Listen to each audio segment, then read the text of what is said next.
Thank you, Kim. And good morning, everyone, and welcome members of the subcommittee. Mr. Malgarejo, would you please call the roll? Thank you, Madam Chair. Senator Lang?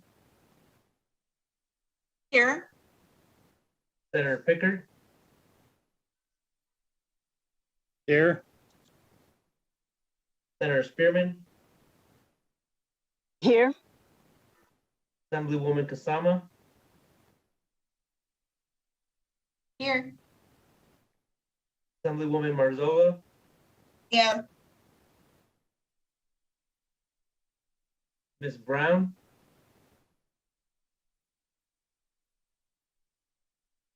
Mr. Cheney?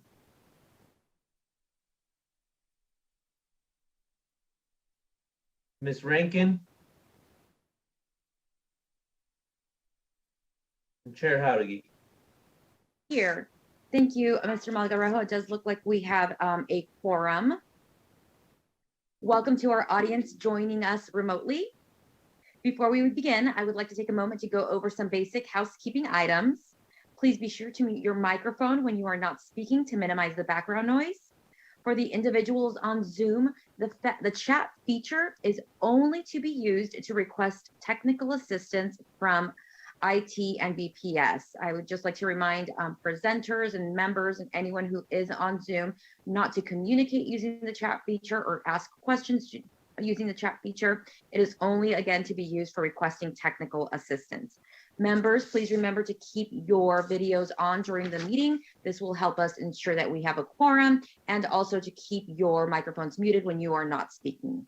Witnesses who wish to provide subcommittee members with additional information or have their complete testimony or handouts included in the permanent record should provide an electronic copy to the secretary. When testifying, please remember to turn on your microphone, fully state and spell your name and the organization that you are representing before you begin your testimony. Meeting materials provided to subcommittee members for this meeting can be accessed on the subcommittee's webpage.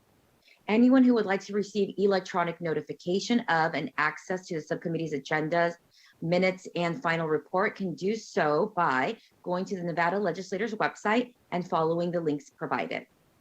Before we move on to public testimony, I wanted to take a moment to introduce our three new non-voting members who represent the general public, but I do not think they are on with us. So if they jump on at any time during the meeting, before the meeting's over, I would like to take a moment to introduce our non-voting members who represent the public. For those of you who sat on the Sunset Interim Committee in a previous interim, they will be familiar to you. We have Ms. Hannah Brown, Mr. Donald Cheney, and Terry Rankin, who will be joining us as our three non-voting members. Okay, with that, I would say let's go ahead and move on to our first agenda item, which is public comment. As noted on the agenda, public comment will be limited to 3 minutes per speaker and 30 minutes at the beginning of the meeting. There will be additional time periods for public comment at the end of the meeting. Today's virtual meeting is important to keep everyone safe, and I want the public to know that there are 4 different manners in which public comment can be made. 1, by calling in 1-669-900-6833, then entering the meeting ID number, which is 871-5371. 0705 followed by the pound sign. You can also email your public comment to sunset@lcb.state.nv.us by mailing your public comments to the Research Division at 401 South Carson Street, Carson City, Nevada, 89701, and by faxing your public comment to 775-684-6400. LCB's BPS staff will be interacting with those who are calling in to make public comment. BPS, would we please check the phone lines to see if there is anyone in queue for public comment? Chair, the line is open and working, but there are no callers at this time. Okay, thank you so much, BPS. Okay, committee members, let's move on to our next agenda item, which is approval of the minutes for the meeting on January 26th, 2022, and the meeting on February 16th, 2022. I will accept a motion to approve the minutes for meeting. We'll start with January 26, 2022. Do I have a So motion? moved. Oh, perfect. moved. I have a motion from Vice Chair Spearman. Do I have a second? Second. I have a second from Assemblywoman Kasama. Any discussion on the motion? Okay, seeing none, Mr. Margarejo, would you prefer that we do a roll call vote or can we do a show of hands vote? What would be your preference, Mr. Margarejo? Madam Chair, if you're able to see all of the faces of the voting members, then you can choose to take a hand A vote. hand vote? Okay, perfect. I am in grid view, so I can see all of our members. Members, all those in favor of approving the minutes from January 26, 2022, please signify by saying aye and raising your hand. Aye. Okay, I can see all members. Motion passes unanimously. Okay, next would be approving the minutes for February 16th, 2022. I would be looking for a motion to approve. Move to So approve. moved. I have a first by Vice Chair Spearman. Do I have a second? Second. Have a second by Assemblywoman Marzola. Any discussion on the motion? Seeing none, all those in favor, please signify by raising your hand in the form of an aye. Okay, looks like the motion passes unanimously. Thank you, committee members. Okay, moving right along to agenda item number 4.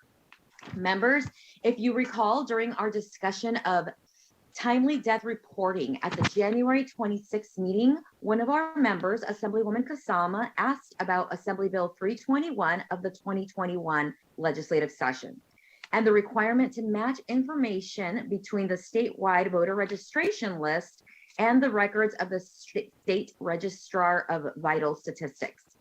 Because this discussion was outside of the work of improving death reporting by physicians, I have asked the representatives of the Secretary of State's office and Department of Health and Human Services to provide us with a brief update on the cooperative agreement required by Section 44 of Assembly Bill 321. I would like to remind the members of the Sunset Subcommittee that this agenda item is for informational purposes only. We will not be taking action on this item. Okay, I believe we have with us Mr. Anderson and Mr. Lawson with the Office of the Secretary of State to do the presentation. When you're ready. Morning, Chair, Vice Chair, and Morning. other members of the committee.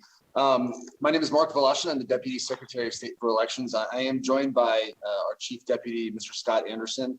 But in addition to, and I appreciate the subcommittee allowing this, we're joined today by members of the Department of Health and Human Services, specifically Ms. Stephanie Herrera, who's our primary point of contact in regards to vital records and the transmission between agencies, along with Deputy Administrator Cody Finney as well. So I've got a quick 4 slides I will share to talk through an overview as it relates back to Assembly Bill 321, and then we'll be available for questions. Let me share my screen.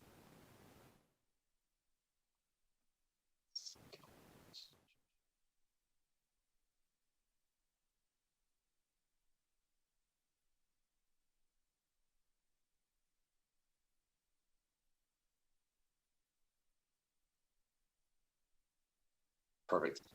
Chair, are you able to see the presentation all right? Yes, Mr. Voloshin. Excellent, thank you. Okay, so as mentioned, my name is Mark Voloshin again, Deputy Secretary of State Elections for the record. First, a little bit of perspective on the background and history of this collaboration between the Office of Vital Records and the Secretary of State. From what I could tell, it started back in 2008, at least, with the establishment of an administrative code in NAC 293. This was specifically added, as you can see, in 2008, and it directed and initiated that comparison of the statewide voter registration list to the vital statistics records maintained by the Registrar of Vital Statistics. Since then, again, that process has been in place, but following the 2020 election cycle, and my appointment as the Deputy for Elections in October, we decided that it was probably worth revisiting a number of processes. And in fact, that was part of our holistic review across all aspects of the election, in part to ensure that again, our electorate is getting the most effective, cleanest records, and that our processes and procedures are good and continue to improve.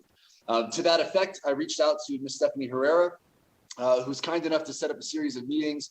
And we discussed a number of factors, including a significant turnover in her office, significant turnover in my department, in my division, the elections division.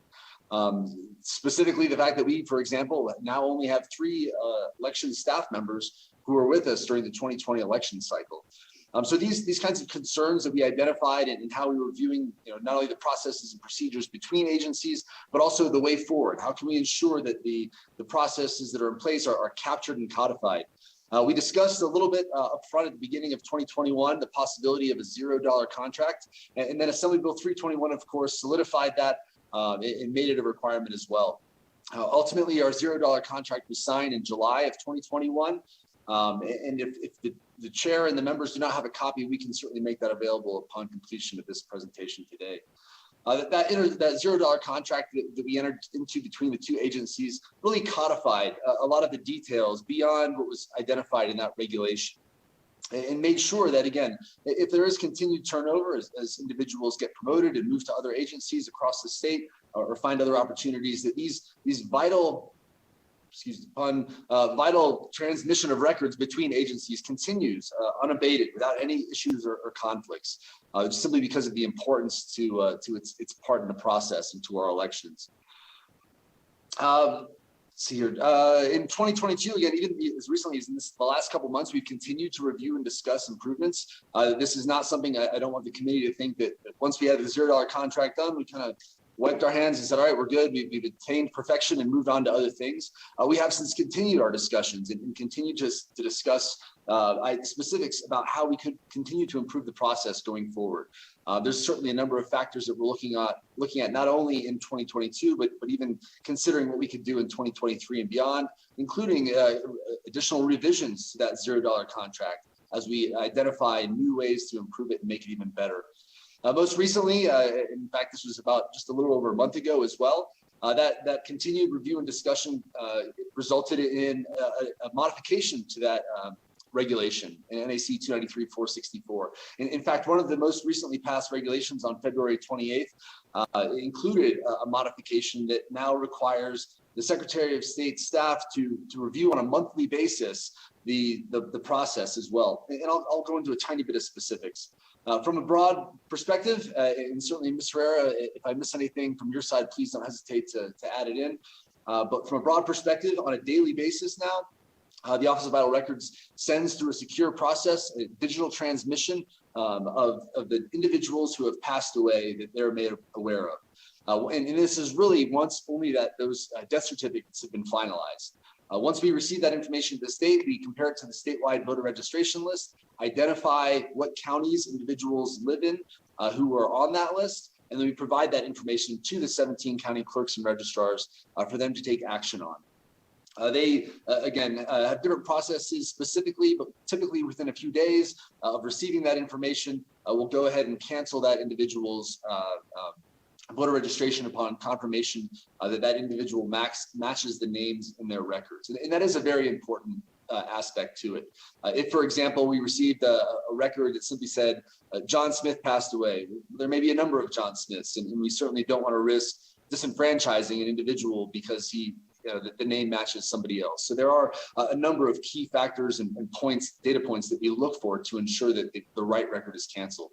The most recent addition and modification to that regulation actually now stipulates that the Secretary of State's office, again, on a monthly basis, will ensure that the information that we've provided to the clerks has been acted upon.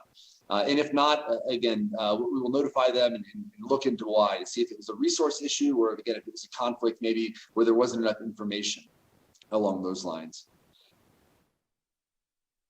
Way forward, again, talked about it briefly, but just to highlight it, again, continued data collection and process analysis through this election cycle.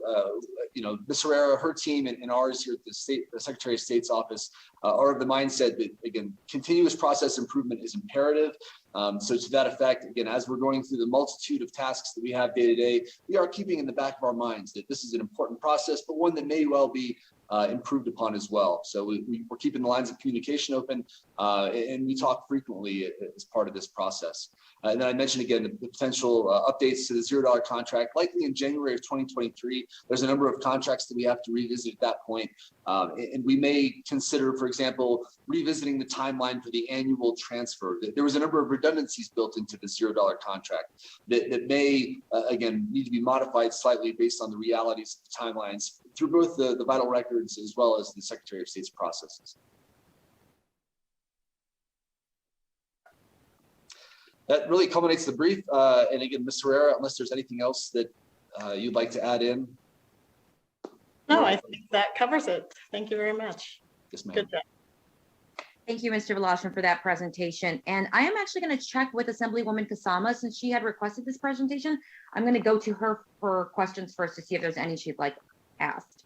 Assemblywoman? Thank you so much, Chair, and thank you for following up and providing this information. And thank you, Deputy Voloshin. Really great information. It's great to hear that the processes are moving forward and that.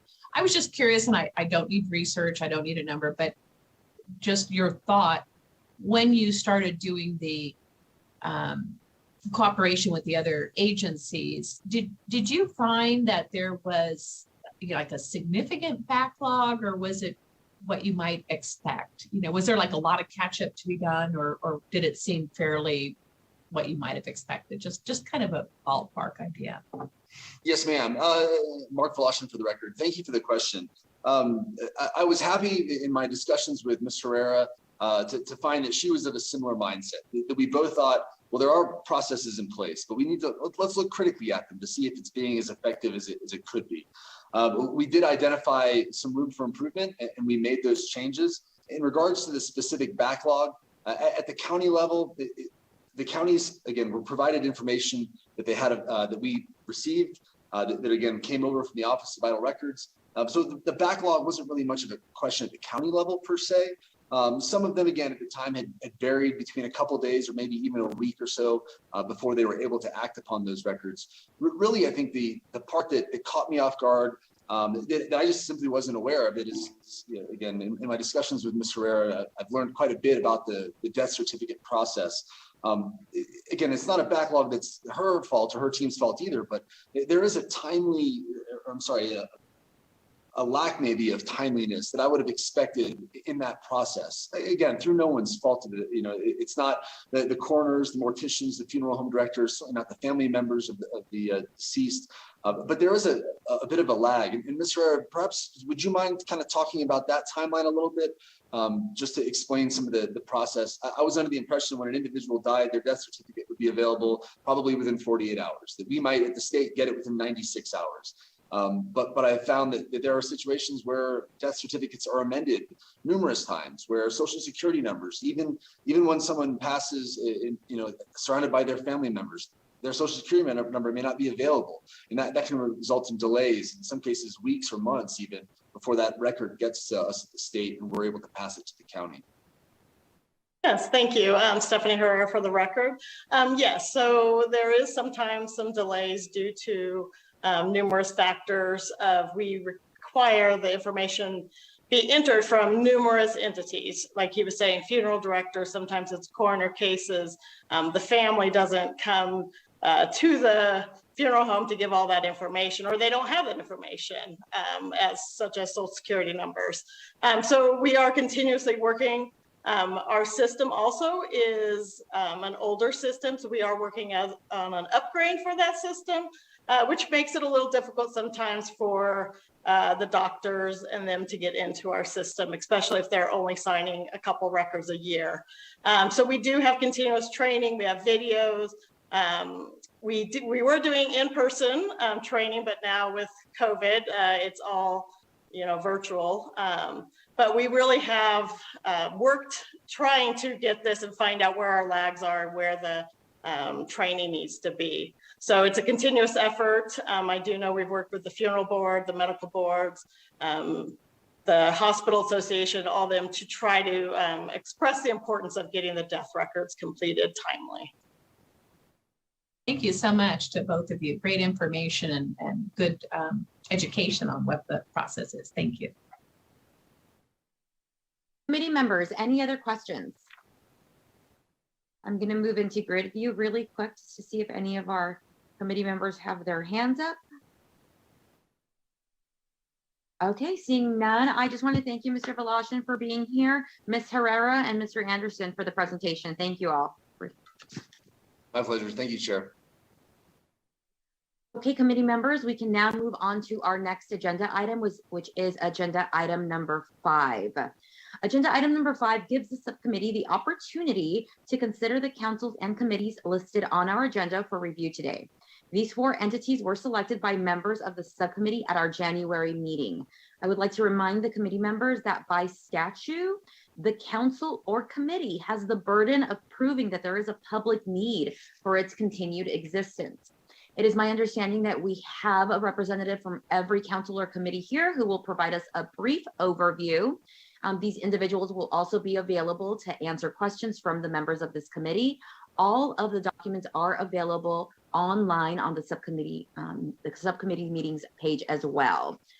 With that, members, we can go ahead and move on to our first presentation, which is a review of the Advisory Council on Science, Technology, Engineering, and Mathematics, also known as STEM. Director Mitchell and Ms. Howard from the Office of Science, Innovation, and Technology are here to discuss the council. Director Mitchell, when you are ready, if you would please provide the subcommittee a brief overview of your council. Good morning, Chair Haddady and members of the committee. Thank you for having me today. My name is Brian Mitchell. I'm the director of the Office of Science, Innovation, and Technology, and I'm here to present on the STEM Advisory Council. The STEM Advisory Council was created in, with me today is Tracy Howard, who is our Director of STEM Programs, and I thank her for being present today. The STEM Advisory Council was created in 2013 and then revised in 2015 to be moved within OSIT, which is the acronym for the Office of Science, Innovation, and Technology. The mission of the STEM Advisory Council is to increase student interest and achievement in the fields of science, engineering, technology, and mathematics, leading students to rewarding careers in the new Nevada economy. The members of the council are as follows. There are 3 governor appointees, 8 legislator appointees, and 4 ex officio members from the Department of Education, from the Governor's Office of Economic Development, from the Nevada System of Higher Education, and from the Department of Employment, Training, and Rehabilitation. The qualifications for members are they must fit into one of 3 categories, either being a STEM teacher, and apologies, I should have defined STEM at the beginning. So STEM is the acronym for Science, Technology, Engineering, and Math. So a member of this council must either be a STEM teacher, a STEM either K-12 school or higher education administrator, or a STEM business person. The duties of the STEM Advisory Council are to develop a plan for the recognition of recognition events for students in schools. One recognition event is to be held each in Southern Nevada and Northern Nevada for students, and then a recognition event for schools in Carson City. The council is also to conduct a survey of education programs and make recommendations, apply for grants on behalf of the state of Nevada, identify a nonprofit organization to assist in administering any funds that are raised from those winning grants, prepare a report to the legislature, conduct surveys and make recommendations to the Office of Economic Development, and funding exists for travel for meetings, but no other funding is provided to carry out any of the other duties of the council. Briefly, I just wanted to talk a little bit about some of the challenges that the council has had over the years. First challenge I'll mention briefly is with regard to appointments and having a quorum. The council over the years, we've had a lot of difficulty with obtaining the necessary number of appointments. And for quite a while, if we got to the point where if one member was absent or unable to attend a meeting, that we didn't have a quorum, and so that necessitated rescheduling a lot of meetings at the last minute. Another issue is that because STEM teachers are a very valuable and important member category of the council, scheduling committee meetings with teachers has been very difficult because teachers have a very fixed schedule during the day, and most teachers are only available after school. Therefore, it's been very difficult to schedule meetings if a teacher has other duties such as clubs or meetings with parents or whatnot. They are oftentimes unable to attend meetings after school either, and we don't have funding in our budget to provide substitutes for teachers. Another issue has been the required twice yearly in-person meetings that the statute requires. Just with the school year, there's very few times of the year that actually work to hold an in-person meeting. And for many teachers, scheduling a meeting during their summer vacation is difficult because most teachers have that planned with either time away from school or in professional development. Another thing I'll mention about the council is that there's right now there's really a lack of a clear mission and clear authority for what the council is supposed to do. No one on the council is full-time. The council meets bi-monthly for about an hour, and so it can be difficult to get any real work done by the members of the council. Most of the workload falls to staff outside of council meetings. The council doesn't have any regulatory authority, and as I mentioned earlier, doesn't have a budget.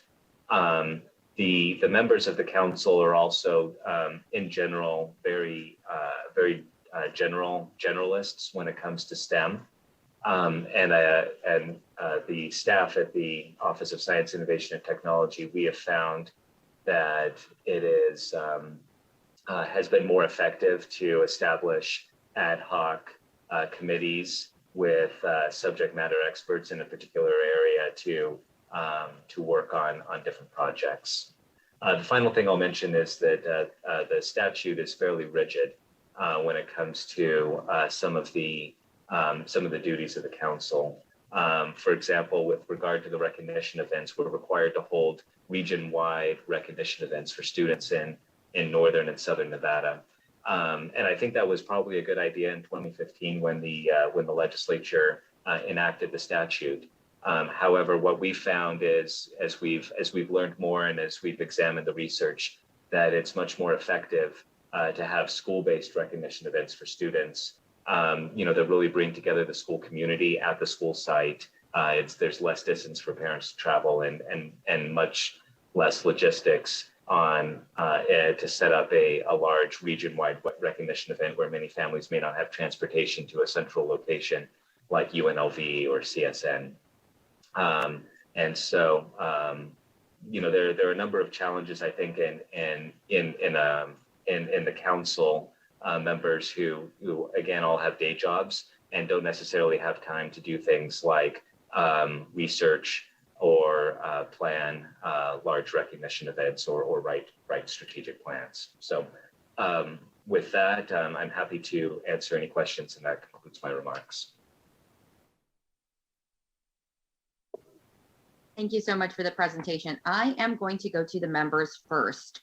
Members, and Mr. Malgarajo, I just wanted to know on the record that we do have member Terry Rankin now present with us, so we can mark her here.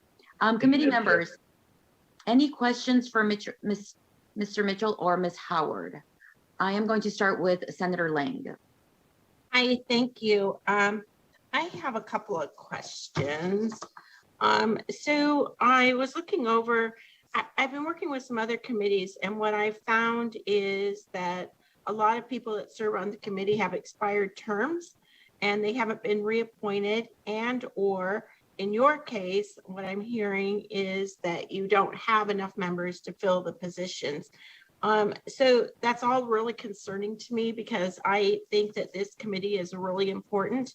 And I'm wondering if you have any ideas for how the committee could be changed to make sure that you're able to do the important work of this committee. Thank you, Senator Lange. Brian Mitchell for the record, Edo said.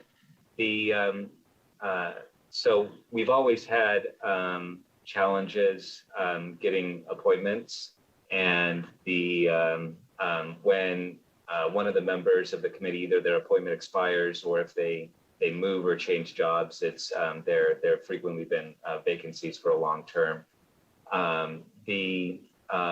One of the things that we worked out with former LCD director Rick Combs is that the terms of the members of the committee, since it is not specified in statute, would last for 3 years, which would reduce the amount of times we need to come to the legislature and ask for appointments. And so there are still some sub vacancies on the committee, and some of the committee members are I believe are coming up on expiration. With regard to kind of what could be changed or whatnot in order to continue the important work of the council, I've had that discussion with a couple of the members, and I think we're not at this time ready with any ideas that of changes that could be made or prepared to make any recommendations in that regard. It's a difficult question, but one that we're thoughtfully considering, because as we know, STEM education is extremely important to prepare our children for their future in our workforce. I will say that I think we've had more success, as I mentioned before, with gathering what could be termed as ad hoc committees to work on a very specific project. I'll give you an example.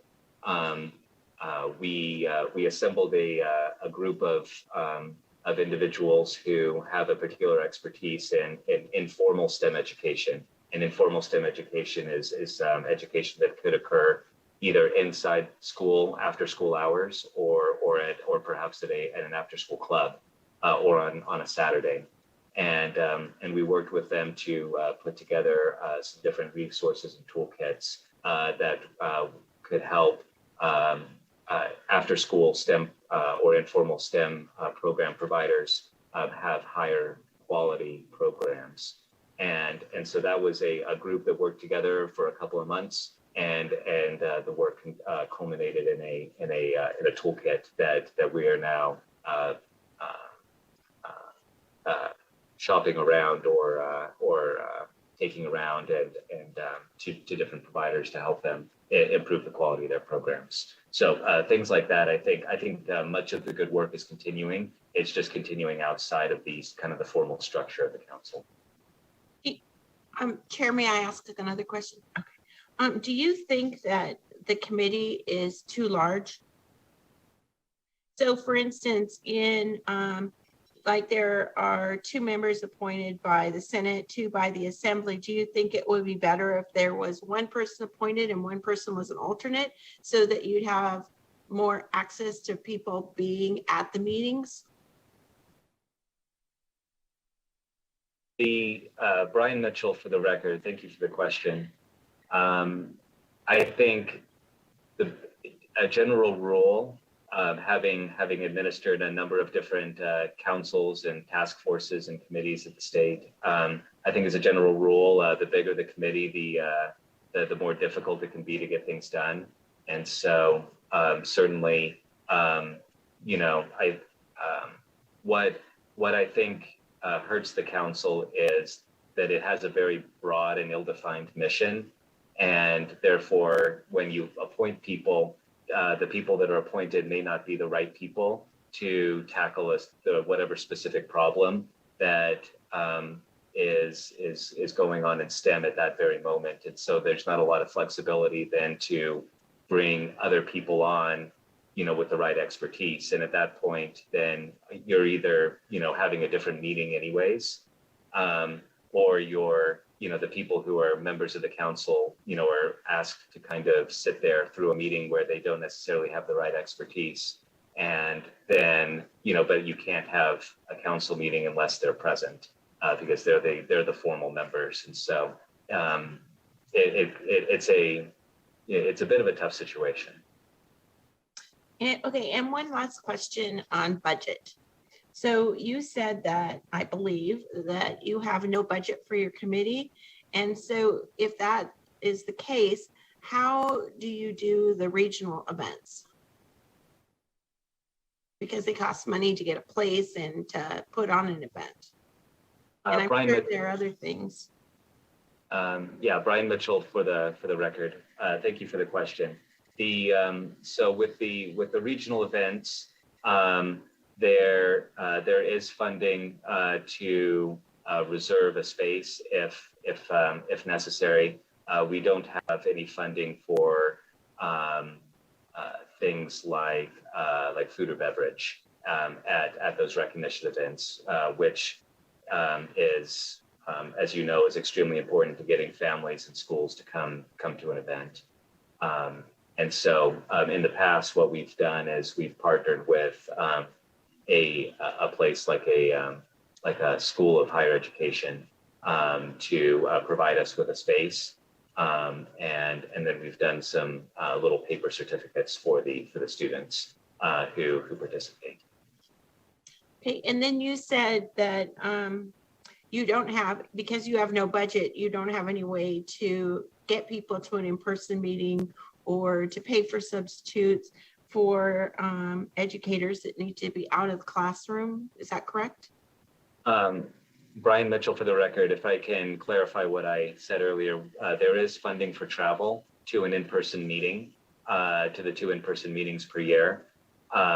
But that funding is for travel purposes. And so it has been very difficult to schedule those in-person meetings because principals are hesitant to let their good STEM teachers come out of the classroom to go to attend a meeting if the meeting was in Reno and they happen to be a Clark County's education teacher.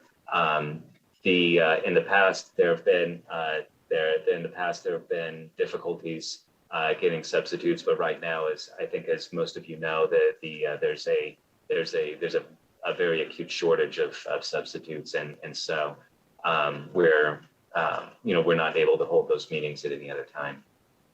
Okay, and is that a pot of money for travel? Because because we've all gotten used to using Zoom, so couldn't that pot of money be used to pay for substitutes if in fact you could do substitutes? I would assume that your meeting can be in person and Zoom, just like we do a lot of times. Or is it set to travel only? Brian Mitchell for the record. The council is required to hold, in statute, the council is required to hold 6 meetings per year and 2 in-person meetings. So the other meetings could be held via Zoom or via video conference or telephone. But there is a statutory requirement to have 2 in-person meetings per year that can't be on Zoom. Okay, thank you, Chair. Thank you, Senator Lang. I appreciate all those questions. You had actually asked a few of mine, so that worked out. I'm going to do a quick check with the committee to see if they have any other questions before I ask mine. Assemblywoman Kasama. Thank you so much, Chair. Thank you for the overview. My question is, you mentioned that the workload really falls to the staff. So is that the staff of the Department of Education, Science, Technology, and Innovation staff? Assemblywoman Kasama, Brian Mitchell for the record. The Office of Science, Innovation, and Technology is an office of the governor and is not within the Department of Education. And when I refer to the workload falling to staff, I'm referring to our staff, and Ms. Howard, who's on the call with us, is the only staff person at OSIP that is dedicated to this. Typically in meetings, we'll have some agenda items and some presentations, but there's, with only about an hour or so to meet, every other month, it's there's not a whole lot of work that happens during the committee meetings, and so it's typically that falls to either to her or to myself in between committee meetings. So the Science, Technology, and Innovation Office is to promote STEM for students. And then we have this council that was added on top of it. In your opinion, is it needed? Are you able to provide the focus and, you know, the attraction to students through your office without the addition of the council? Are you doing it anyway? Is it sufficient? And do you think this council is needed anymore? Assemblywoman Kasama, Brian Mitchell, for the record. I'm not prepared today to, render a judgment on the council like that. However, what I will say is that that as we as an office have evolved and adjusted our programs and our offerings that and our support and assistance that we provide to schools and to higher ed over the years, as we've continued to learn what the best practices are in STEM education. I think we have a number of different programs and offerings that are administered independently of the council, and have a number of very strong programs that are providing a lot of great support to the teachers and students throughout our state. As we've struggled to get quorums, the work of our office doesn't stop, and most of what we would do in a committee meeting would be just to report to the committee on some of the work that we've been doing. Thank you. Okay. Members? Okay, I do have a couple of questions for you, Mr. Mitchell, and I know that you had mentioned that you're required by statute to have 6 meetings a year. 4 can be virtual, but 2 have to be in person. How many of those meetings were actually able to take place in 2021? I know you mentioned that you guys have difficulties making a quorum, so how many of those 6 meetings were actually done? Brian Mitchell, for the record, the council did not meet in calendar year 2021. Okay, and do you have any figures for 2020? Did you guys meet virtually in 2020 at all? We were still struggling with appointments in 2020, and so the council, and then between that and the pandemic, the council did not meet in 2020 either. Okay, so your last meeting was in 2019. I believe so, correct? Yes, okay. Brian Mitchell, for the record. That answers actually one of the questions I had, because I know that you're required by statute to send a biannual report to the legislature, and I think you guys sent one in 2019, but we didn't receive one for 2021. But I guess now we know why there was no meetings or nothing to report on. But now I know that 8 of the seats have to be legislative recommendations. Do you think if there was a statutory change to make those recommendations come from the office of OSET instead of the legislature, do you think that would help fill those appointments? Because you've had 8 vacancies for a while, because you've been waiting on recommendations from the legislature. Do you think if there was a statutory change to say that the recommendations should come from your office instead, that would help with appointments and having members who would actually fit the mission of the committee and show up? Or Brian Mitchell, for the record. May I ask a clarifying question? Are you suggesting that OSIT would be the entity that would make the appointments, or well, not make the appointments or make the recommendations to the advisory council? Because right now the appointments or the recommendations for the appointments have to come from the legislature, and so if those recommendations came through OSET instead. So, Brian Mitchell, for the record, currently the appointments, the legislature has the appointing authority for those. And so in the past, we have provided a list of potential appointees to legislative leadership, in case that's helpful at all for for members in making their appointments. As I know that there's such that the appointees have to come from such a small and narrow community, a niche community, and so we've provided those recommendations in the past, and then the legislative leadership has typically picked someone from one of those from the list that we've provided. Certainly, if instead of having the legislature choose from the list, if OSID would choose from the and make the appointments itself, then that would definitely speed up the process. When was the last time you sent a recommendation list to the legislature? 2019, I believe. Okay, so we haven't had a list to choose from then over the last 2 years to make appointments from your office. Correct. Okay. Okay. I think that's the only questions I have. Members, any other questions? Okay. Thank you so much, Mr. Mitchell, and Ms. Howard, for being here to answer our questions and present. We appreciate it. I think if you have any other questions, please feel free to reach out to them if anything comes up after today's meeting. Thank you. Okay, members, let's see. Next, okay, members, still under this agenda item, it looks like our second board for review is the Executive Council on the Land Use Planning Advisory Council. I believe that we have Mr. Donahue and Mr. Carey from the Division of State Lands and Department of Conservation and Natural Resources here to give us an overview of the board. Good morning, Madam Chair, members of the subcommittee. I'm Charlie Donahue, and I serve as the administrator for the Division of State Lands. Here with me today is Scott Carey, the State Land Use Planner.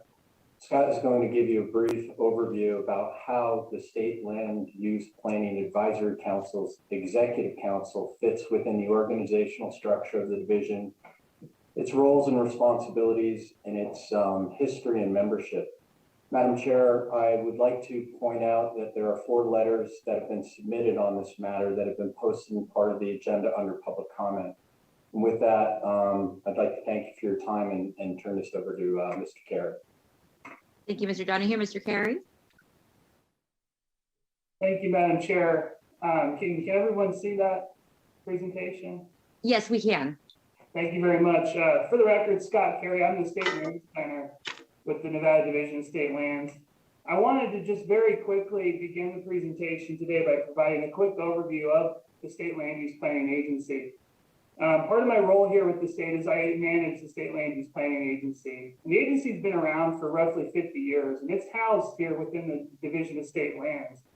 The purpose of the agency is to provide technical assistance to local government planning departments throughout the state. The big role that the agency plays is that it helps foster collaboration and communication amongst local governments and the state on federal, state, and local land use planning issues that are of interest to the state and its communities. The agency serves as staff to the State Land Use Planning Advisory Council, or as we call it, Slupac. Slupac is really the only governor-appointed state board or commission in the state that has a voting representative from each of the 17 counties and the Nevada Indian Commission. We also have representatives from the Nevada Association of Counties and the Nevada League of Municipalities and Cities. The Slupac meets quarterly, and they get together in different areas around the state, and it provides an opportunity for the different jurisdictions to share updates about what's going on in their area of the state, and as well as a collective body to weigh in on a land use planning policy or activities that are on a statewide basis. The Slupac Executive Council is comprised of 4 members who are appointed from the Slupac body as a whole. The Executive Council was created in 1977 through the enactment of SB 2112. And SB 2112 basically put in the executive council within statute, but it also added the authority for the executive council to resolve land use inconsistencies between local governments. In 1977, when this bill was being debated, it was Senator Joe Neal from the city of North Las Vegas who requested the specific power to resolve land use inconsistencies. Senator Neal basically wanted Slupac and the state itself to have a role in providing technical assistance, mediation, and if needed, resolve local land use inconsistencies between local governments. Senator Neal at the time was concerned about impacts and stormwater that was happening along the Buffalo Ditch within the city of North Las Vegas. And those impacts were coming from development and land use planning decisions that were made within unincorporated Clark County and the city of Las Vegas that were impacting the city of North Las Vegas. When the committee was looking at SB 2112, one of the things that they were also concerned about was rapid development that was taking place within Nevada. You can think in the late 1970s, Nevada was growing very, very, very fast and wide. The legislature's intent with creating the executive council was to stop the jurisdictional turf battles that were happening on planning and development issues in an attempt to also avoid costly litigation between local governments on land use planning issues. In 2014, this subcommittee reviewed the executive council and recommended its continuance along with some changes. Those changes ultimately came in the form of AB 144, which added the requirement that the members of the executive council be from different geographic regions from around the state. It also removed the executive council from the state area of critical environmental concern, or ACEC, planning process. Now, the purpose of the executive council is to, upon request, provide technical assistance, mediation, conduct public hearings, and if needed, resolve land use inconsistencies between local governments. Basically, how this process would work is if a request came in, the state land use planning agency would receive that request, we would study the request and work with the state lands administrator to provide technical assistance to come up with a resolution of that issue. If the issue cannot be resolved at that stage, the matter would then be forwarded to the executive council as a body who would further study the issue. They would mediate between the local government entities that were involved. They would have and conduct public hearings within each jurisdiction involved. And then if needed, they would resolve the local land use inconsistency. The current members of the executive council are Charlie Donahue, who's our state lands administrator, Sammy Real, who's the planning manager for Clark County, Jim Barbie, who is the county manager for Churchill County, County Commissioner Jim French from Humboldt County, and Lorinda Wickman, who's the natural resources director from Nye County. The current 2-year terms for these members of the council expire at the end of May, but Slupac is scheduled to meet on June 3rd, and we'll consider appointments to the executive council at this meeting. Basically, in conclusion, we believe that the current members of the executive council have a wealth of knowledge and experience with land use planning issues here in Nevada, that they would be able to carry out its role. Furthermore, we believe that the state land use planning agency does possess the technical knowledge that is needed to study a land use planning issue and help resolve that issue. Given this, we believe that the Slupac Executive Council would be able to carry out its statutory duties if requested by a local government. Madam Chair, that concludes our presentation. We'd be happy to answer any questions from you or the subcommittee. Thank you so much. I appreciate both of you being here to give us a presentation and answer questions. As always, I am going to turn to our members of the committee first for questions. I do want to let the committee members know that there was 4 letters of support submitted under public comment in support of this executive committee. They are on the legislative subcommittee's website and under your agenda meeting items. Committee members, any questions?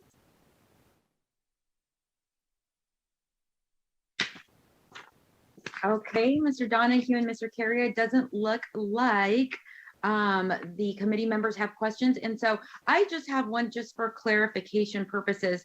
So the Executive Council was created in 1977, and it's only required to meet whenever there is a dispute dispute. So has the executive committee ever had to meet to resolve a conflict? I'll take that one, Madam Chair. For the record, this is Scott Carey. To our knowledge, the council has never been formally convened to resolve a local land use inconsistency. We do have records in our office that indicate that the council was informally called upon to act on looking at a state area of critical environmental concern back in the 70s with Walker Lake and recently in the 2000s with Railroad Valley. But this council has never been requested to meet on a local land use inconsistency issue. Okay, thank you. And I do want to thank those who submitted the letters of support, because I think for me, they were very beneficial and making a case for the executive council. So thank you to, I know we had received one from the League of Cities, from NACO as well, and a couple of others. So I just want to thank them for sending in their letters of support and of the executive council. With that, thank you for your presentation. It doesn't look like any of the committee members have any questions, and you answered the only question I had. So thank you, Mr. Donahue and Mr. Carey, for being here with us. Thank you very much, Madam Chair. Okay, thank you. Okay, committee members, we're moving right along. It looks like our third committee under agenda item 5 to review is the Committee for the Statewide Alert System. So the Sunset Subcommittee has previously reviewed the Committee for the Statewide Alert System in 2014. The subcommittee voted to recommend continuation with some statutory changes. One, to authorize the committee to apply for grants, to establish an account in the general fund to receive gifts, grants, and donations, and to expend the funds from the account for its purposes, and to authorize reimbursement for non-agency representatives for expenses related to service to the committee if funds were available. I do believe we have Ms. Serena here to give us an overview of the committee and answer any questions. Ms. Serena? Good morning, Madam Chair. My name is Sonia Serena. I'm with the Department of Public Safety, Records, Communication, and Compliance Division. I'm a public safety dispatcher of five, the communications manager for Las Vegas. I am here to speak about the Amber Alert system that we have in place. Our committee consists of 15 members. 5 of those are local law enforcement agency representatives. 5 of them are state law enforcement agency representatives. We do have 1 member that is a Nevada Emergency Alert System representative, 1 that is a Nevada Broadcaster Association representative, 1 member of the Department of Transportation. We also have an advocate for the missing and exploited children that's appointed as well, and 1 representative that's a representative for the public at large. At this time, we do not have all of our representatives, all of our spots filled.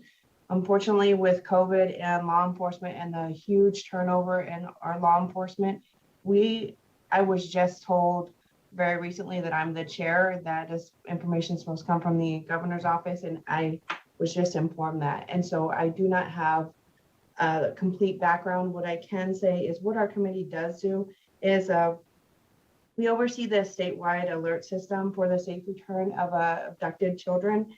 We set forth the components of the system.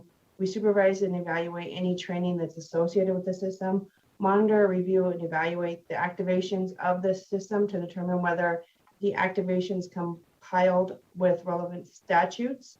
And we conduct periodic tests of the system.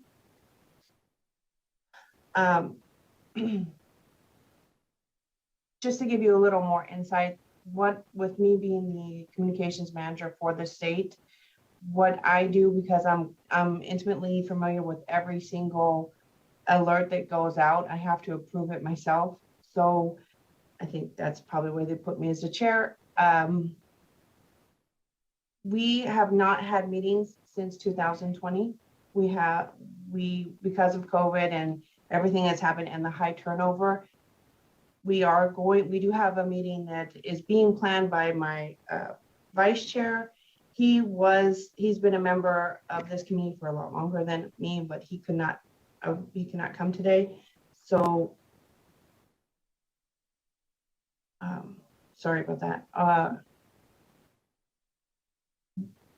We work in close contact with all the state police, all local police agencies, and our broadcasters association. So we do not have formal meetings as much as we communicate all the time, but we do need to get back on track with having the formal meetings that is required by us. I don't really have a lot to say on it, and I apologize for that. Again, I was just recently told that I was going to be doing this. So if you would like to ask any questions, I appreciate it. Thank you, Ms. Arena. No, we appreciate you being here, getting thrown into it so quickly. So we do have some questions for you. I'm going to start with Senator Lang. Thank you. Ms. Serena, I am curious how you reach out to find board members, because this seems to be a consistent issue with all of our boards that we have in our state that I've heard from so far, is that we can't get people to fill the positions. And is it a problem with, we don't have someone that takes the lead to reach out to people? I mean, I'm just trying to figure out how we can make it better. Thank you, Senator Lane. Sonia Serena, for the record, we have 10 of our members are actually appointed by the governor and the governor's office, and that's who does the appointments. We honestly don't have control of it. And the 10 that are appointed by the governor are all the law enforcement agencies and members. So is there a time where, we have a lot of boards in our state, and I'm just trying to figure out to have the governor's office solicit and find board members for all these committees is an enormous task. So I'm trying to get down into a smaller compartment and see if from your opinion, from a committee chair standpoint, would it be easier for your committee to reach out to try and find board members and recommend to the governor? Yes, ma'am. Sonia Serena, for the record, it would be easier if we as the chair and the vice chair could reach out to the law enforcement agencies and recommend people for the board. Okay, thank you. And just one second, I'm just going to make a quick note before. Thank you.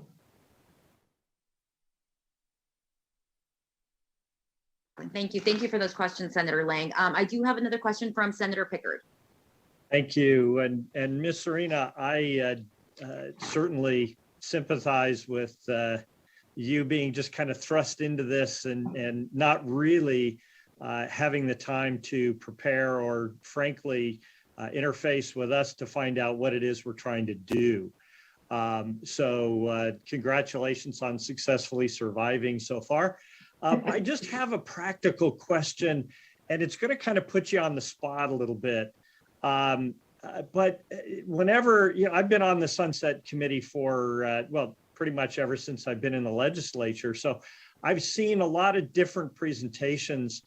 And the one thing that I see is when we have a board that isn't being filled by whomever it is that's responsible to fill it, whether it's the governor's office or the legislature.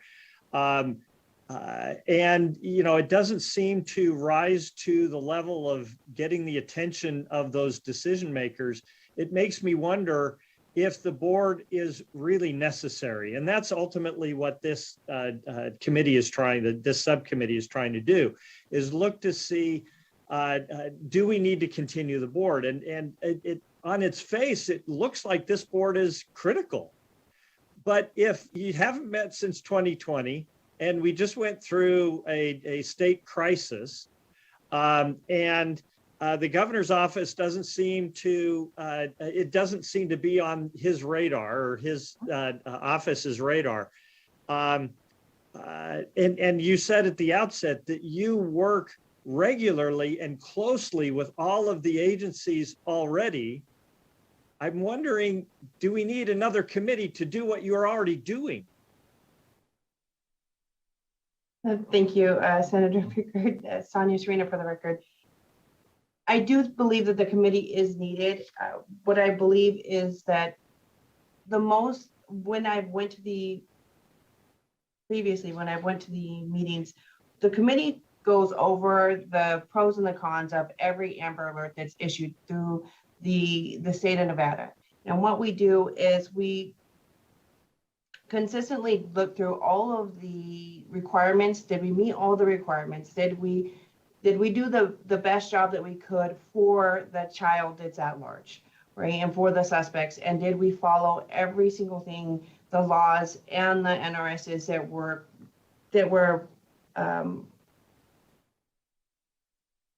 were put into effect? We follow the legislation. So I do believe that the committee is definitely needed.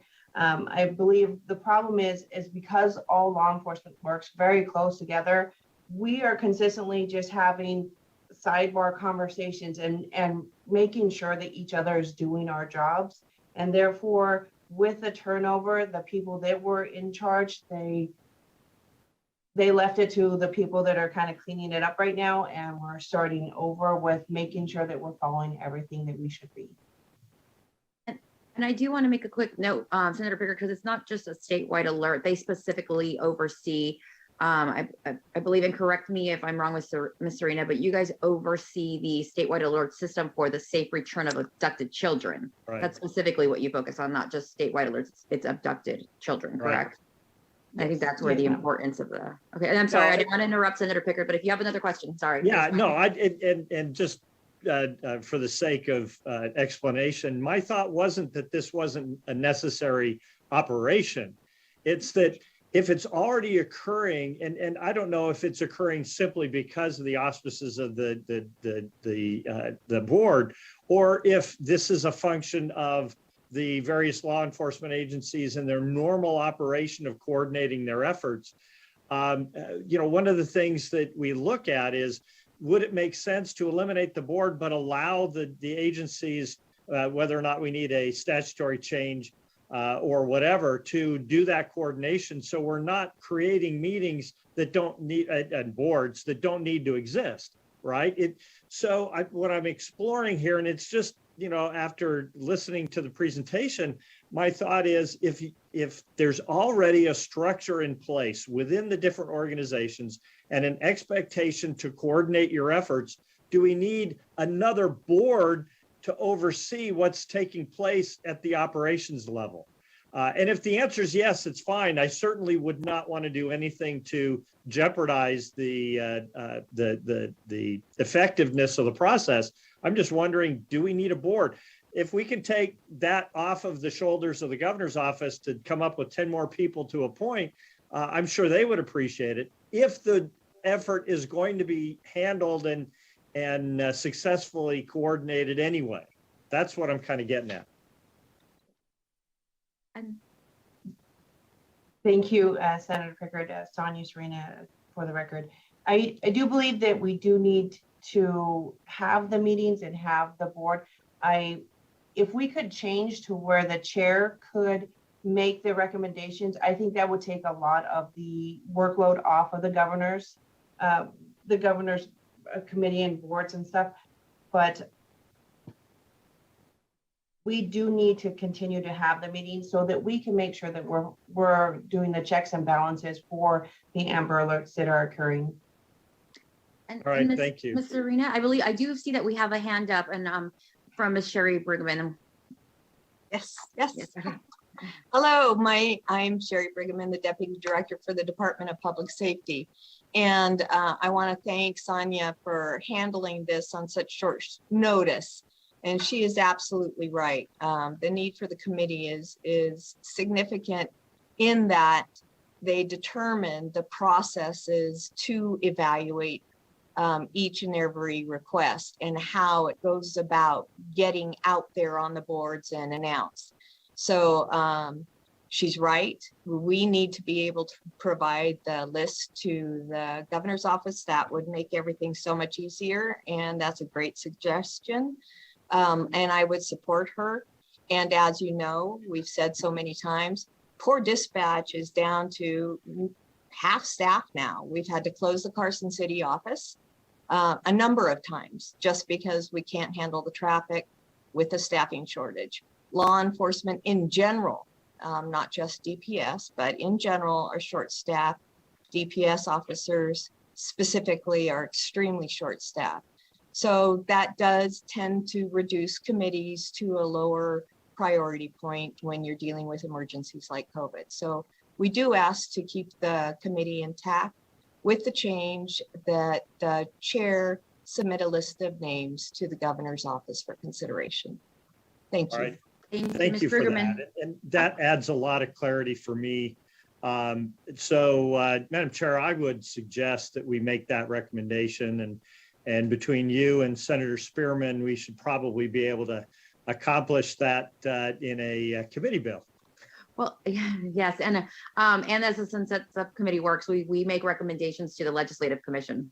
And so that's what we will be work sessioning, our recommendations that we would report back in our final report to the Legislative Commission, who will then take it from there. But I agree. Thank you so much, Senator Lang, with that, starting off with that question about the membership and where it's appointed to. I do have one more question. Would it be for Ms. Serena or Ms. Brueggemann, whoever's best suited to answer this question, but in addition to the recommendation to allow or require, if we put it in statute, that we require you to submit a list to the governor's office by a certain date for appointees, would it also help to reduce the size? Because right now there's five appointments from local law enforcement and then 5 appointments from state law enforcement. Would it be helpful to reduce the size of the committee to maybe 3 from each for a total of 6 instead of 10? Is it difficult to find people to fill those positions, and would making the committee smaller be beneficial in helping fill those roles? Okay. Oh, I believe you're muted, Ms. Serena. And I saw Ms. Brueggemann shaking her head. Yes. All right. I got muted. I apologize. Sonia Serena, for the record. Yes, that would be a great thing if we could only go to 3 people each. It is difficult to find representatives that want to volunteer for this, even though their agencies volunteer them. So 3 each would be amazing. Even though their agencies volunteer them, I love that. Okay. And just one last question. I was going to try to go scan through the paperwork you filled out, being conservation friendly and not printing them out. But are there term limits to the appointees? Okay. Sonia Serena, for the record, no, they're not.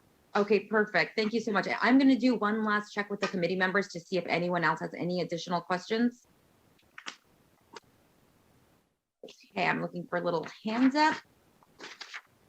Okay, seeing none, I want to thank you, Ms. Serena. Thank you again you did a great job. I appreciate you being here and presenting. And thank you so much, Ms. Brueggemann, for helping answer the questions as well. Thank you. Thank you. Okay. All right, committee. I believe we are actually at our last committee to review. So agenda item number 5D is the review of the Committee on Testing for Intoxication. This committee has not been reviewed by the Sunset Subcommittee before, and I believe we do have Ms. Victoria Hahn, Administrator with the Office of Criminal Justice Assistance from the Department of Public Safety, here to present and provide us with an overview of the committee. Ms. Hahn, are you here? Oh, I see you. Yes, when you are ready, the floor is yours. I just believe you are muted.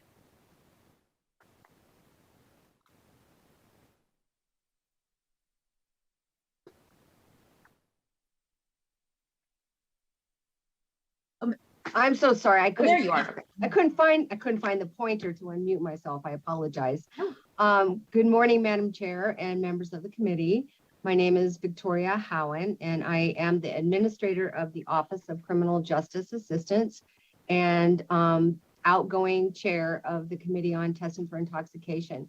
The main function of the committee historically, as prescribed in the NRS, has been to provide certification of breath testing devices that include evidentiary breath testing devices, preliminary breath testing devices, and ignition interlocks. The function also has been to ensure that the devices that are used in the state are reliable and correct, accurate for the intended purpose. Historically, the committee has met no more than 1 or 2 times per year, and that is primarily driven by the need to approve a new device. The NAC and the regulations have been in place for quite some time, and historically there have been just minor corrections that were needed. So there wasn't a huge need for any regulation changes in the past. Due to the nature of breath testing devices, with the presence of COVID, usage of PBTs and ignition interlocks were impacted. There weren't requests for new PBTs that would have driven another meeting.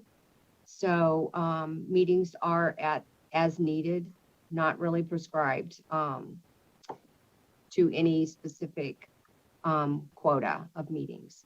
And with me today, I want to also introduce Deputy Director Sherry Brueggemann and the Highway Safety Director Amy Davey, who are also here to answer questions. Thank you so much. Okay, and committee members, any questions? Okay, and Ms. Brueggemann, did you want to add to the presentation? Okay, yes, when you're ready. I just believe you are muted. So just unmute yourself before you begin. Yes, Amy has a short presentation for you because we are taking this committee in a slightly different direction than it has been in the past, because we are developing the interlock program as we discussed in the last session. And again, with COVID and the number of changes and the shortfalls that we've had in our sworn officers, we've had significant difficulties overcoming those issues. So I do have Amy present to point our direction out to you so that you can have some idea of what we're looking for, and we hope to maintain this committee. Thank you.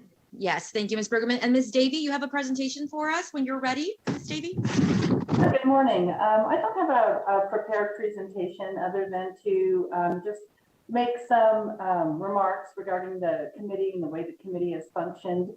This is really a technical advisory committee, a working group, if you will, and is primarily comprised of forensic toxicological specialists, people from our local forensic toxicology laboratory staff this committee.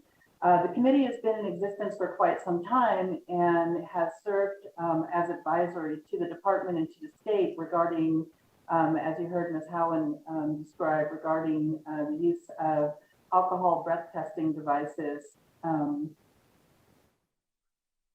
What we would ask the Sunset Subcommittee to consider is whether the time is right and there is a possibility for this committee, the Committee for Testing on Intoxication, to begin to make some more recommendations and advise on other types of DUI toxicological issues. Nevada is the only state that does not have a state forensic toxicology lab at the state level. All of that DUI testing is done in local jurisdictions, and thus they've served sort of as technical advisors on the process. As DUI technologies change and as we see new resources become available, I think there's an opportunity for this committee really of technical experts to begin to advise the state on best practices, additional best practices that may be available. In 2021 legislative session, we worked with the Assembly Committee on Judiciary to remove some of the previous requirements for the committee to review breath interlock devices, and instead that has become a function of adhering to national standards. So we think there's an opportunity for the committee actually to begin to sort of look at maybe new methodologies and new recommendations for the department to consider. Thank you. Thank you, Ms. Davey. And I have a question for you. So your recommendation is you kind of want to expand the role of the committee. You are a committee of, like you said, toxicological experts, and you want to be able to make more recommendations to the state. Who in the state would you be directing these recommendations to? Would it be the Department of Public Safety, or is there a specific entity that you would like to work more closely with to be able to make state recommendations? a great question, and I will ask the deputy director to comment on that as well. I think it would not be, I think it would be fair for the committee to continue to make recommendations to the department that the department could bring forward to the legislature on behalf of the committee. But I'll leave that open for consideration as to whether they should make recommendations to the legislature directly as well. I guess I don't have a strong perspective on that. Ms. Bergman, did you have anything to add? I don't know if I'm still muted. No, we can hear you. Oh, good. I would agree with Amy that certainly to the department, we would value that advice. But in addition to that, making recommendations to her committee or the traffic safety, it's got quite a few names that make recommendations to the legislature would also be a consideration. So it could be a subcommittee of the traffic safety committee that she sponsors, as well as making recommendations or at least testifying as experts to the legislature as necessary for the toxicology.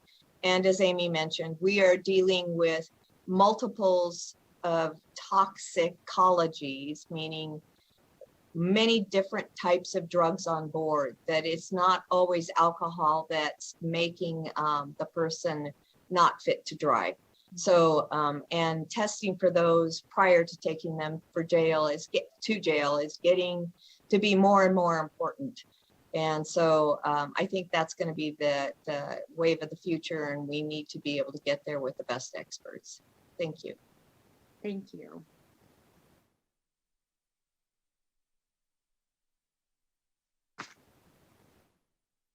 Okay, thank you. And committee members, I am going to do one last check for questions.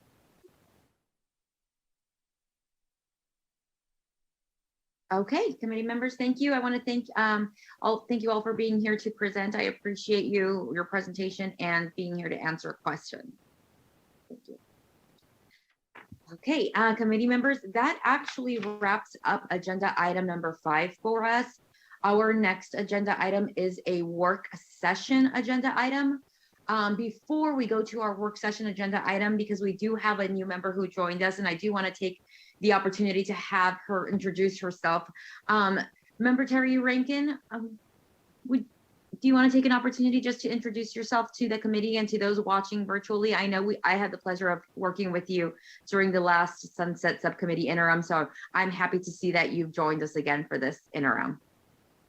Okay, thank you. This is Terry Rankin for the record. I'm an attorney. I'm presently retired. I had served as Nevada's Commissioner of Insurance and then as an appeals officer for the state of Nevada. Before that, I was a bill drafter. Brenda knows we would sit in the little boxes next to each other and bill draft. So I have a lot of familiarity with the NRS and the NAC. And so that was my interest in the committee. I think this is the 6th interim I've served on this subcommittee. I know Governor Sandoval appointed me originally, and of course, you know, now Governor Slupac, but I think it's the 6th time. So on and off, I'll give you little comments on things that I think fit with the NRS or the NAC, but mostly I just monitor what you're doing and participate in your meetings. Well, thank you, Member Rankin, and we appreciate your long dedication to public service and your long dedication to this subcommittee. So it's nice to have someone who's been here interim over interim and can bring some historical context to some of the discussions that we have. So we appreciate you. Thank you, Member Rankin. Okay, committee members, this is going to move us on to agenda item number 6, which is our work session. The work of the Sunset Subcommittee is somewhat different from other interim committees in that we study and develop other committees that study and develop public policy. This subcommittee is charged with reviewing existing boards and commissions and making recommendations regarding their future. Our next order of business is to consider recommendations for some of the boards and commissions that we reviewed at our last meeting. For each entity, The work session document presents options or actions for consideration by the members. It is intended to assist the members in determining whether to recommend that a board or commission be continued, terminated, modified, or consolidated with another agency. As a result of the subcommittee's consideration today, each item may be the subject of further discussion, redefinement, or action. The work session document was posted with the agenda on the legislature's website. The work session document contains standard language that asks the members to consider possible recommendations. In some instances, it also includes suggested actions. These are presented for discussion purposes and do not in any way limit the range of options available to the members. With that, I will ask our subcommittee of policy analysts to open the work session. Mr. Malgarejo? Mr. Malgarejo, do you want to go straight into the work session, or is there anything you want to add? Did I cover everything? Madam Chair, you covered a lot. I have just a couple of details I wanted to put out to the members. Okay, when your floor is yours, Mr. Malgarejo. For the record, my name is Cesar Melgarejo, a senior policy analyst with the Research Division of the Legislative Council Bureau and the Sunset Subcommittee policy analyst. As nonpartisan staff, I can neither advocate for nor against a measure that comes before this subcommittee. With that, I'll just provide a short overview of the work session document. While the work session document is designed to assist Sunset Subcommittee in determining what actions it wishes to take, each item in this document may be subject for further discussion, refinement, or action. In general, the subcommittee can recommend drafting either bills or resolutions, send letters to request certain action, and request to report back to the subcommittee during the next interim, or put a position statement in the final report. It is important to remember that the subcommittee does not have a specified allotment of BDRs, as most interim committees or studies have. Instead, subsection 3 of Nevada Revised Statutes 232B.250 requires the Sunset to submit recommendations on or before June 30 of even-numbered years to the Legislative Commission. The Legislative Commission may then request a bill draft on behalf of the Sunset Subcommittee.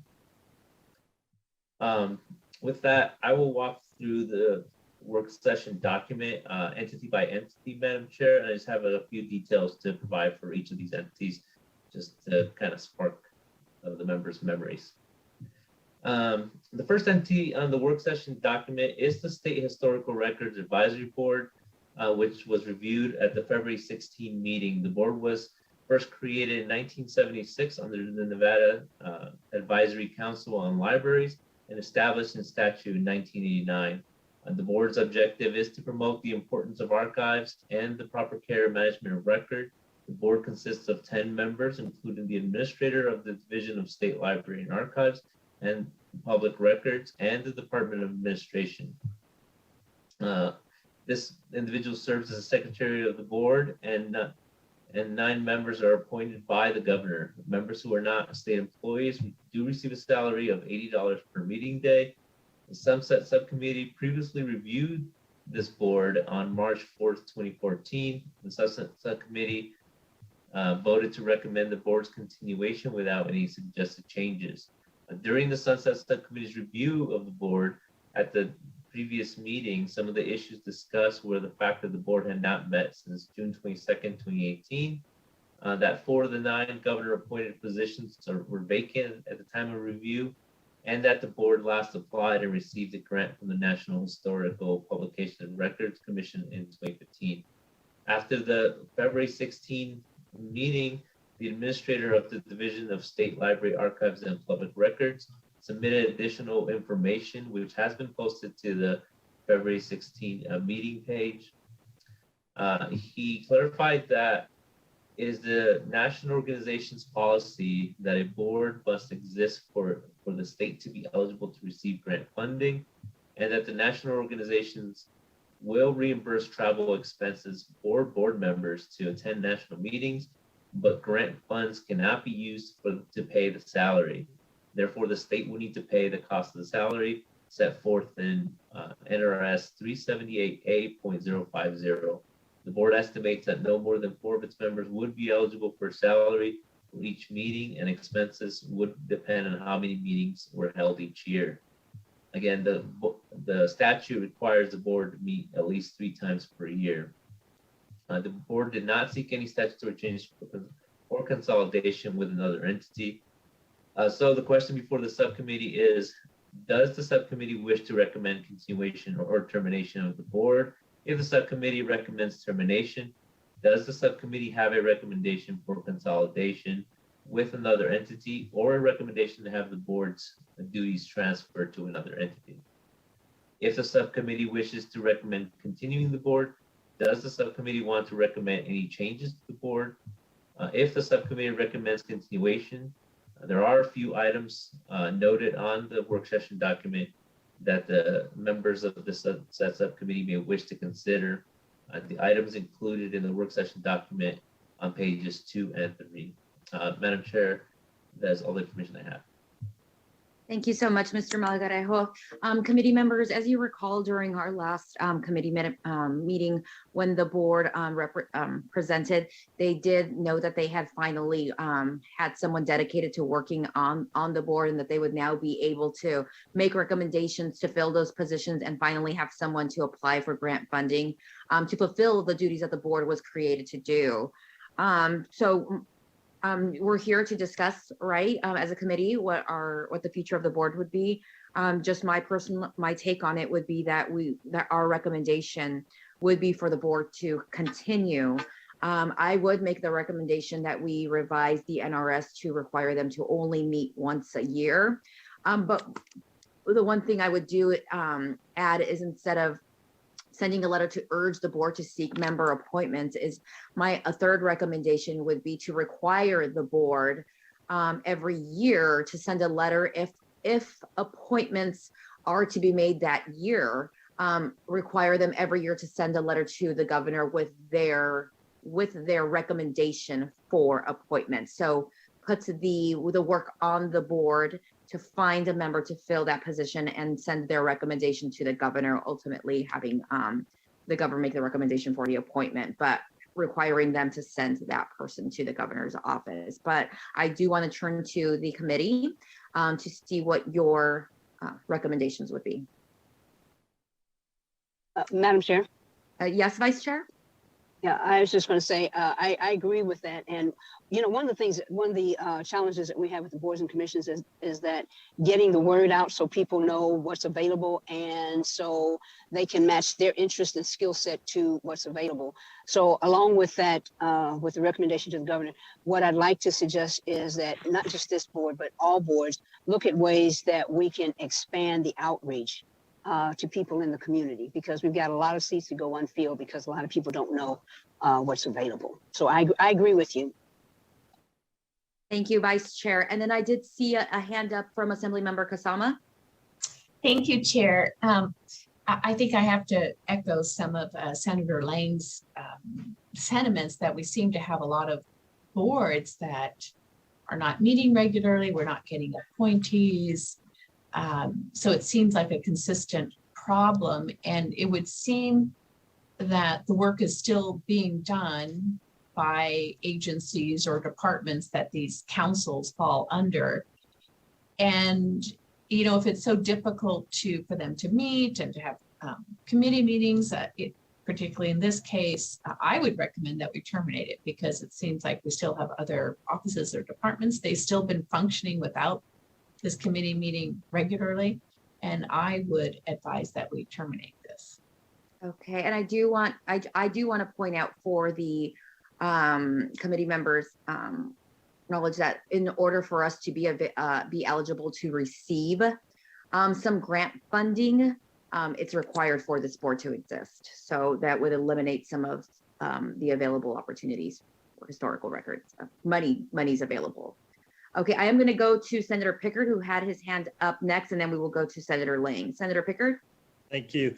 You just answered my first question, which was whether or not the grant funding was available to the state without the board.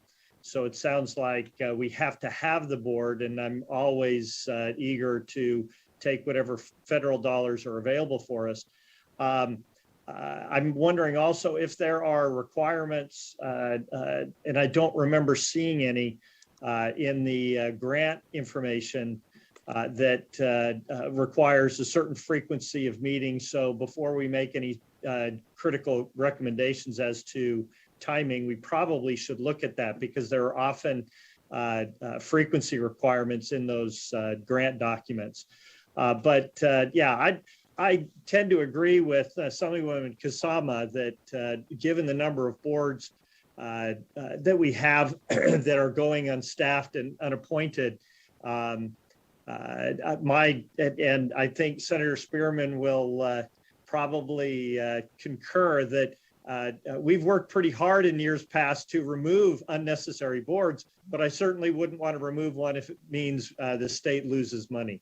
So with that, I would support, if that's true, that we don't, or that we have to have this board in order to get the state money, then I would default to your recommendation that we align the meeting requirements and the board itself and the documents, to the grant documents, and then make sure that we've got the ability of the board to seek out and find replacements so that it's not such a big burden on the governor.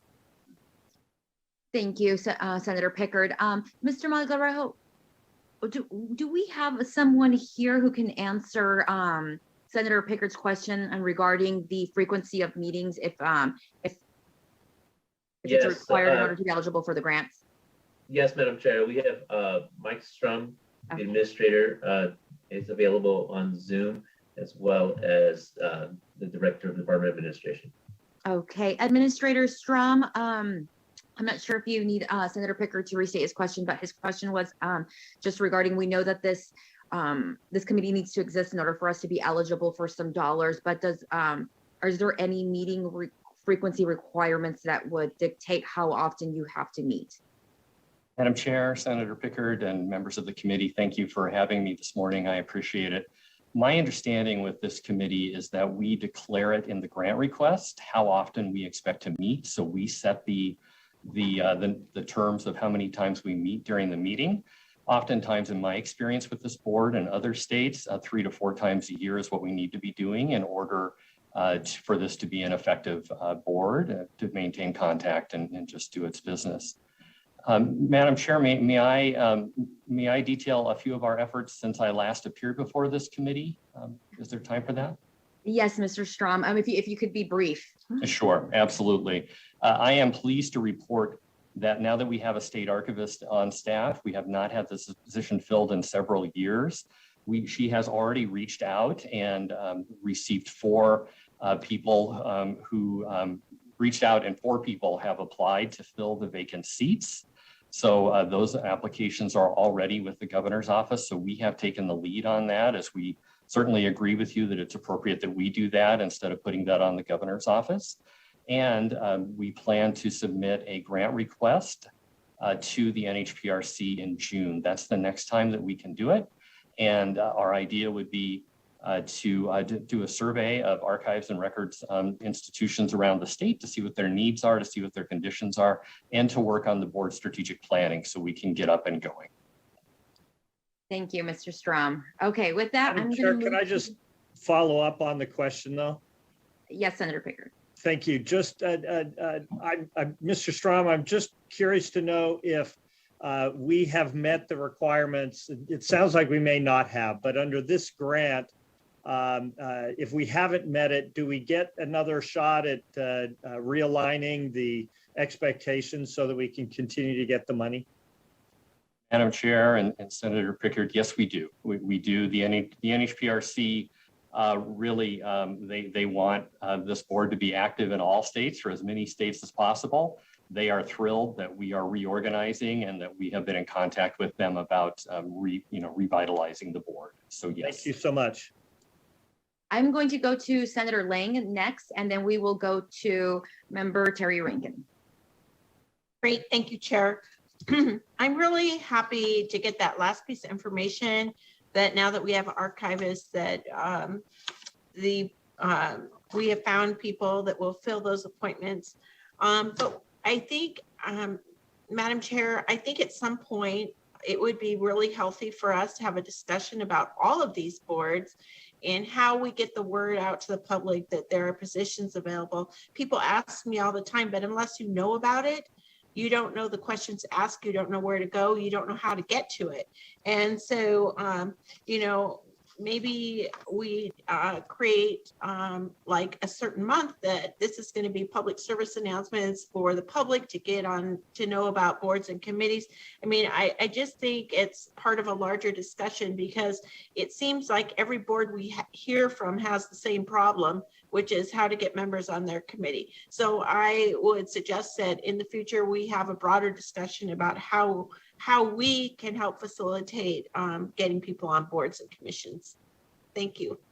Thank you, Senator. And that could be part of our recommendation to the Legislative Commission that, you know, we look for ways to get the word out. And it sounds like a great bill idea for someone as well, a BDR idea.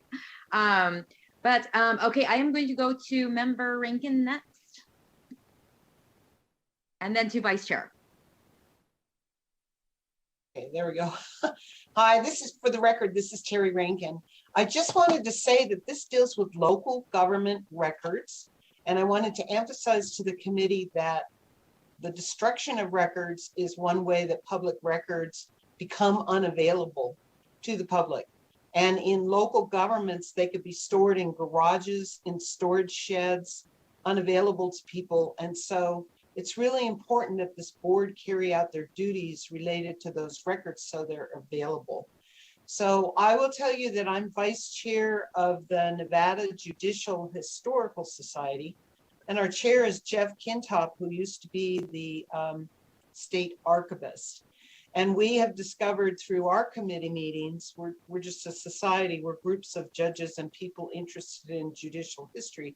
In fact, if any of you want to join, get on the Supreme Court website and you can join and be a member of the society. But we found that the court didn't have room for the records. And so we're going to be transferring the records about judges to the state archives before they get destroyed or mishandled. There's photographs, oral histories, plaques, scrapbooks, documentation about the courthouses and the judges in Nevada. And so it's really important to preserve these records, not just for public access, but for historical research. So I just wanted to emphasize that. And this is a local government board. Thank you, Member Rankin. And members, just to let you know, I am going to restate my recommendation because after hearing from Mr. Strom, NRS currently requires them to meet 3 times a year. He made it known that in order for them to be an effective board, they should be meeting 3 to 4 times a year. So I do not want to minimize in statute how often they have to meet, especially since we do know that they have the state archivist now. We all got to meet her at our last meeting she was on to present, if you recall. Okay, I'm going to go back to Vice Chair for a second time, and then we will move to make our recommendation. Thank you, Madam Chair. And I was just going to say, one of the things that if we can revise your motion, and that would be that the commission, they would submit names, recommendations, but also submit ways that they have come up with that will help get the word out about what they do and how they do it. And with respect to Member Rankin's comments, one of the things that we might want to start looking at, not just for them, but for all, and that is how do we digitize and then implement some type of redundancy so that the digitization, if something happens to that, we still have a backup. Just a thought. We could have, Vice Chair, if it would be okay with you, we could have them maybe submit a report to the next interim sunset subcommittee on what they've done to help promote notice to the public of availability of maybe vacancies on the board, and then an update on digitization. I'm going to have difficulty saying that word. Okay. That's okay. Okay, and then okay, Assemblywoman Kasama. Just super quick, I withdraw my proposal to terminate based on the information I received that we need this to get grant money. So I'm in favor. Oh, no worries. Okay, perfect. Well, members, and I'm going to say my recommendation would be that we continue this board. We continue this board, and that we require the board annually to look at their vacancies and submit a letter to the governor's office with the names of appointees. And require the board to submit a letter to the next interim sunset subcommittee on what they've done to get the word out about vacancies on their board. Okay, so just those 3 recommendations. Do I have a motion? So moved. Second. Okay, so I have a motion by Vice Chair Spearman, a second by Senator Lang. Any discussion on the motion? Okay, seeing none, all those in favor, please signify by raising your hand. Okay, Mr. Malgarejo, it looks like this passes unanimously. Thank you, committee members, and thank you, Mr. Strom, for being here to help answer questions. Okay, members, that's gonna take us to our next item on the work session, which was the Medical Laboratory Advisory Committee. I am gonna turn it over to Mr. Malgarejo.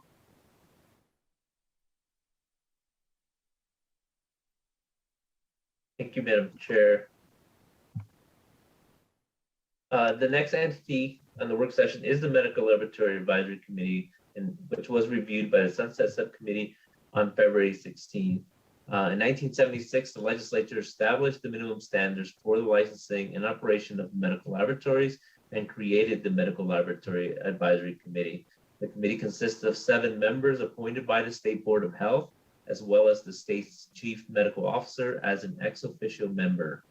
During the subcommittee's review of the committee, representatives reported 1 vacancy. However, the committee did note that they typically have no issues filling the committee's positions.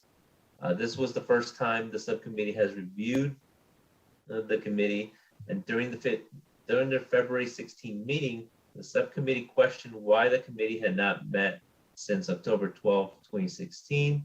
Representatives responded that there were no specific reasons why the committee has not met, but noted it is important to have an advisory committee made up of the community of medical laboratory specialists.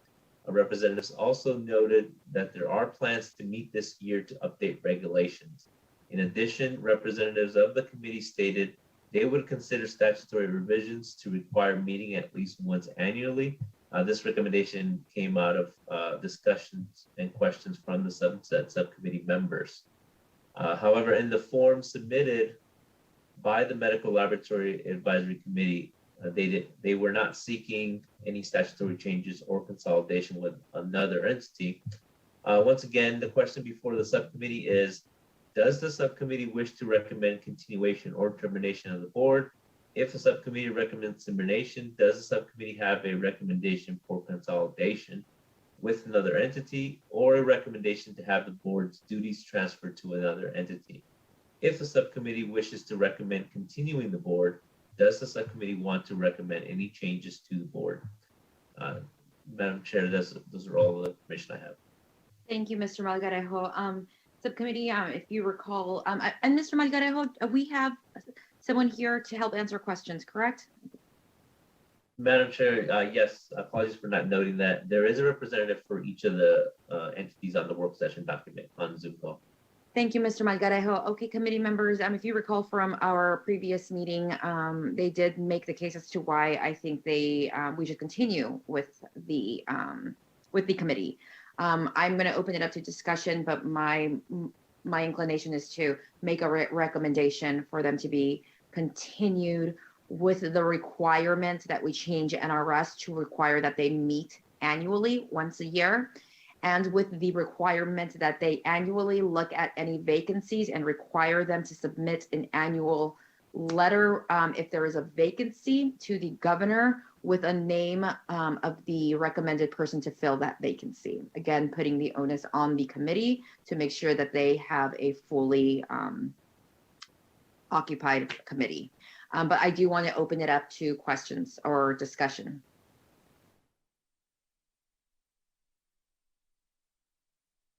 Or a motion.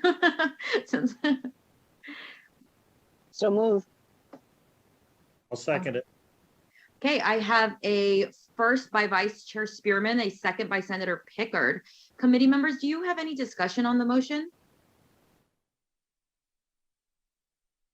Okay, all those in favor, please signify by raising your hand for an aye. Okay, Mr. Malgarejo, we do have, it looks like this passes with unanimous support. Okay, committee members, our next item on work session is the Subcommittee on Patient-Centered Medical Homes. Mr. Malgarejo? Thank you, Madam Chair. For the record, Cesar Malgarejo, Committee Policy Analyst. The final entity on the work session is the Subcommittee on Patient-Centered Medical Homes. The Subcommittee on Patient-Centered Medical Homes is a subcommittee of the Advisory Council on the State Program for Wellness and Prevention of Chronic Disease. In 2015, the legislature passed Senate Bill 6, which authorizes the Advisory Council to appoint an advisory group to study the delivery of healthcare through patient-centered medical homes. The Subcommittee on Patient-Centered Medical Homes was formally established by the Advisory Council in 2017 and dissolved in March of 2019. At the previous meeting of the Sunset Subcommittee, Lily Helzer, Section Manager of Chronic Disease Prevention and Health Promotion from the Division of Public Health of the Department of Health and Human Services, confirmed that the Subcommittee on Patient-Centered Homes was formally dissolved and does not meet on the Sunset Subcommittee form. And after the February 16th meeting, the Division of Public Health, Public and Behavioral Health recommended NRS be amended to remove the authority to appoint an advisory group to study the delivery of healthcare through patient-centered medical homes. The question before the subcommittee is, does the subcommittee wish to recommend continuation or termination of the board? If the subcommittee recommends termination, does the subcommittee have a recommendation for consolidation with another entity or a recommendation to have the board's duties transferred to another entity? If the subcommittee wishes to recommend continuing the board, does the subcommittee want to recommend any changes to the board? Madam Chair, that provides all the information. Thank you so much, Mr. Malgarejo. And committee members, you remember during our last committee meeting that the board, the subcommittee had already been terminated and so dissolved, I would say. And so it would be my recommendation that we terminate the Subcommittee on Patient-Centered Medical Homes and also revise NRS and amend that we remove the specific authority to study patient-centered medical homes from statute as well.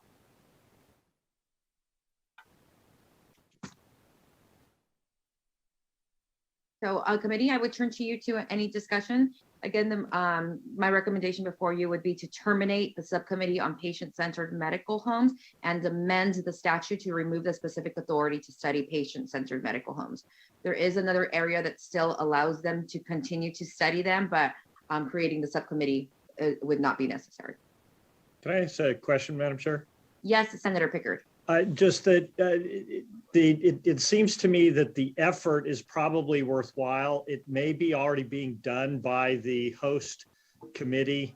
I forget the name of it now, but I'm wondering if the statutory change would also require us to move those duties to them, or if that would be a natural assumption of duties. I just want to make sure that whatever our recommendation for the statutory changes includes any other changes that would be required to make sure that the effort continues, even though the subcommittee may not. Yes, and I'm going to turn to our legal, but it was my understanding, Senator Pickard, when I looked at the NRS, that they already have the authority to do this under that NRS.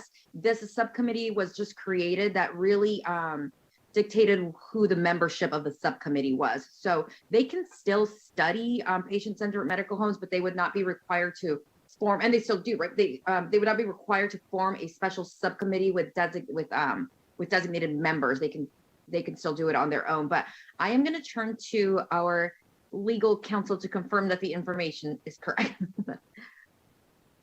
Ms. O'Grady? Yes, that is correct. I mean, the advisory council does have authority to appoint additional committees or subcommittees to study any issues relating to wellness and the prevention of chronic disease. So I think that would still cover it. All right. So Ms. O'Grady, I'm wondering if what you just described is what I expected. So what, there's nothing to prevent them from creating a subcommittee on an ad hoc basis if they need to. So us removing this requirement merely puts it back in their lap. They can do it if they need it, but if they don't need it, they do it themselves. Is that a fair statement? Yes, that is correct. All right, thank you. And thank you, Madam Chair, for that inquiry. Yes, Senator. Members, any other questions or recommendations? Okay, is there, I'd be looking for a motion. So moved. So moved. Okay, I'm going to give the first to Senator Lang and the second to Vice Chair, since I heard Senator Lang first. Any discussion on the motion? Okay, well then I have you all on grid view. Seeing no discussion, all those in favor, please signify by raising your hand. Okay, Mr. Malgarejo, motion passes unanimously. Thank you, committee members, and thank you, Mr. Malgarejo, for walking us through that work session. Okay, committee members, that moves us to our last item on the agenda, which is agenda item number 7, public comment. As a reminder, we will limit public comment to 3 minutes per speaker. I am going to turn to BPS to see if we have anyone waiting to make public comment. While I give people a few minutes to call in, I am going to go through some last minute housekeeping items. Members, please note that our next meeting will be on Wednesday, April 20th, followed by Wednesday, May 18th, and a final meeting for us on Thursday, June 9th. It is my intention as chair that we meet after this meeting in person.